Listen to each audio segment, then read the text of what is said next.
Setelah dilakukan audit oleh Inspektorat Provinsi Sumatera Selatan, disepakati total kerugian keuangan negara dari dugaan markup pengadaan pakaian olahraga pelayanan kesehatan usia lanjut di Dinkes Kota Prabu Muli mencapai Rp470 juta.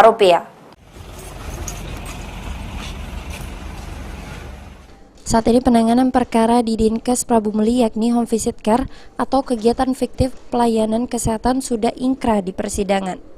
Sedangkan untuk kasus dugaan markup pengadaan kaos olahraga lansia, Kejaksaan Negeri Prabu Muli telah menetapkan 3 orang tersangka dan dalam waktu dekat akan disidangkan.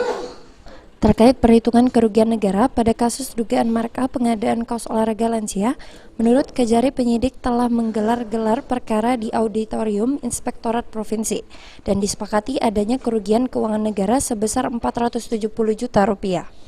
Auditor harus memastikan perhitungan tersebut dengan menggunakan metode audit investigasi.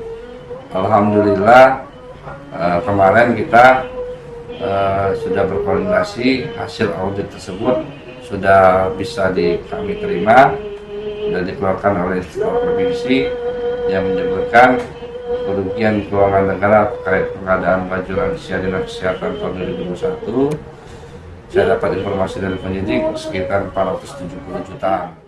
Diketahui nilai kontrak kegiatan paket pekerja pengadaan barang belanja pakaian olahraga pelayanan kesehatan usia lanjut yaitu senilai Rp1.016 juta. Penyidik perkara ini sendiri masih terus dilakukan, sementara untuk jumlah tersangka apakah terhenti ke 3 orang tersebut atau malah bertambah. Kejari mengatakan akan melihat perkembangan di persidangan. Beini Firdaus, PAL TV.